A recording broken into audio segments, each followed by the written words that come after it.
Help me reach 500 subscribers. It should have been nothing more than an ordinary night, dinner, a movie we didn't really care about, the kind of easy routine that comes from years of being together. At least, that's what I thought we were sharing. She laughed at something on her phone, the screen's glow highlighting her features in the dim room. For just a second, a name I'd never seen flashed across the display. It was enough to make something inside me tense like a pulled wire. She noticed me looking and, with practiced ease, flipped the phone face down while brushing it off with a laugh. "No one," she said, too casually. "Just a friend." But when someone hides the screen like it contains something explosive, you don't need an explanation. You feel the truth settling heavy in your chest. I tried to ignore it. I tried to enjoy the rest of the night, pushed down the uneasiness clawing at me like a warning. But it was like trying to pretend the ship wasn't already taking on water after hearing would crack below deck. Her smile felt off. Her affection grew short and distant. Her eyes drifted everywhere except toward me. It wasn't obvious to anyone else, but I could feel it. Something was slipping away. I stayed quiet. No accusations, no confrontations. Just quietly watching a pattern form. Soon she was staying up late. The phone that had always been an open object suddenly had a passcode. She kept it close, locked, protected. The late-night giggles, the change in her voice when I walked into the room. It all felt like déjà vu from stories I'd hoped I'd never live myself. It felt like the woman I loved had been replaced by a stranger, wearing her face. And then one night, I broke.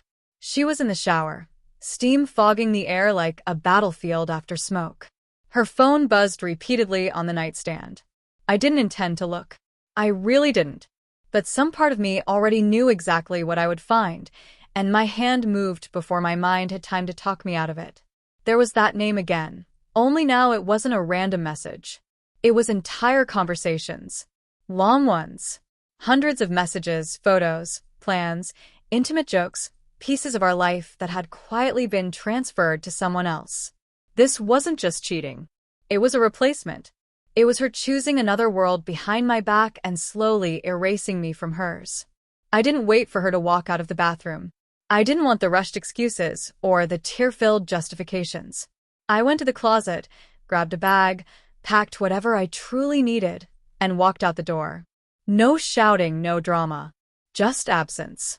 She never thought I'd actually leave. That alone told me how little she had come to understand me. The days that followed were a blur of cheap motel rooms and unanswered calls.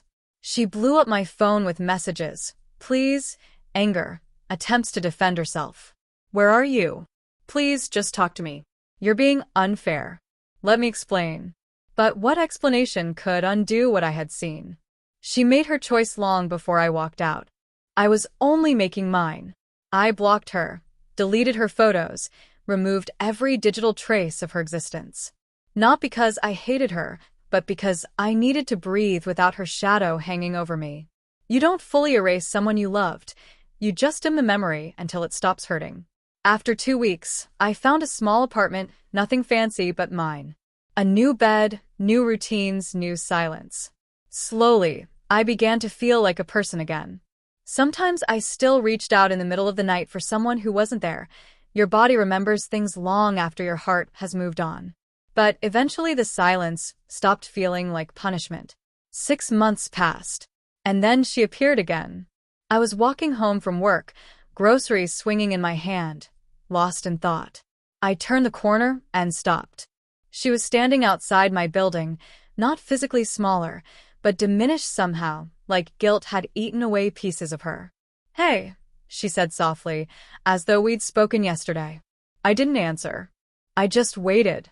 "Can we talk?" she asked. I shouldn't have agreed. I should have walked past her.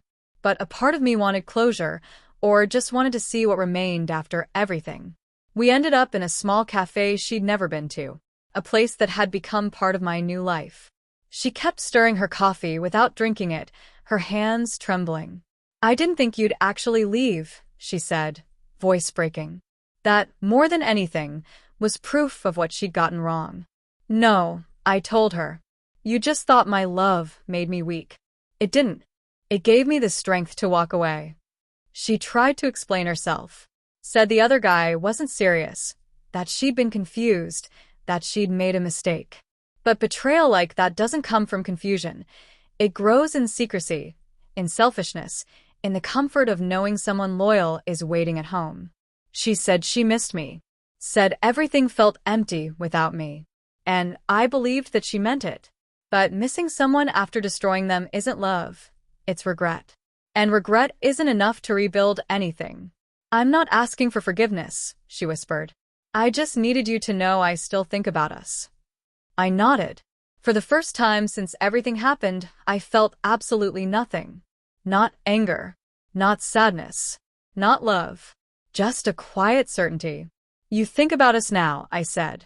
But you didn't fight for us when you still had me. She didn't argue. She couldn't. She stood there waiting, hoping I'd give her something to hold on to. But I already had my answer, the one I'd chosen 6 months earlier. I stood, walked out of the cafe, and left her there. I didn't look back. She once believed I'd always stay, that I'd always forgive, that I'd always come running back. But she was wrong. When someone shows you your worth in their eyes, believe them the first time. Don't wait for late apologies delivered to the ruins they created.